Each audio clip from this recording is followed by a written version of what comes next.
ಮಂಗಳೂರಿನ ಕಾವೂರು ಉಲ್ಲಾಸನಗರದ ಮನೆಯೊಂದರಿಂದ ಚಿನ್ನಾಭರಣ ಕಳವು ಮಾಡಿದ ಆರೋಪಿಯನ್ನ 24 ಗಂಟೆಯೊಳಗೆ ಬಂಧಿಸುವಲ್ಲಿ ಪೊಲೀಸರು ಯಶಸ್ವಿಯಾಗಿದ್ದಾರೆ.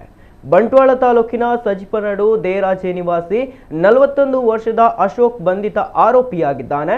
ಮಾರ್ಚ್ 7ರಂದು ಮಧ್ಯಾಹ್ನ 12 ಗಂಟೆ ವೇಳೆಗೆ ಕಾವೂರು ಉಲ್ಲಾಸನಗರದ ಮನೆಯಲ್ಲಿ ಯಾರೂ ಇಲ್ಲದ ವೇಳೆ ಮನೆಯ ಬಾಗಿಲಿನ ಬೀಗ ಮುರಿದು ಕಳ್ಳರು ಒಳ ಪ್ರವೇಶಿಸಿ 4,80,000 ರೂಪಾಯಿ ಬೆಲೆಯ 39 ಗ್ರಾಂ ಚಿನ್ನಾಭರಣ ಮತ್ತು 182 ಗ್ರಾಂ ಬೆಳ್ಳಿಯ ಆಭರಣಗಳನ್ನು ಕಳ್ಳತನ ಮಾಡಿದ್ದರು.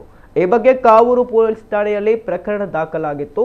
ಆರೋಪಿಗಳ ಪತ್ತೆಗಾಗಿ ಕಾವೂರು ಪೊಲೀಸ್ ಠಾಣಾ ನಿರೀಕ್ಷಕ ರಾಘವೇಂದ್ರ ಎಂ ಬೈಂದೂರು ಮತ್ತು ಉಪನಿರೀಕ್ಷಕ ಮಲ್ಲಿಕಾರ್ಜುನ ಬಿರಾದರ ಹಾಗೂ ಸಿಬ್ಬಂದಿಯನ್ನ ಒಳಗೊಂಡ ಪತ್ತೆ ತಂಡವನ್ನ ರಚಿಸಲಾಗಿತ್ತು.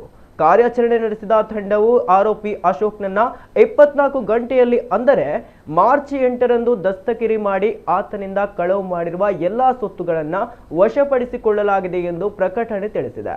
ಆರೋಪಿಯನ್ನ ನ್ಯಾಯಾಲಯಕ್ಕೆ ಹಾಜರುಪಡಿಸಲಾಗಿದ್ದು ನ್ಯಾಯಾಲಯವು ಆರೋಪಿಗೆ ನ್ಯಾಯಾಂಗ ಬಂಧನ ವಿಧಿಸಿದೆ.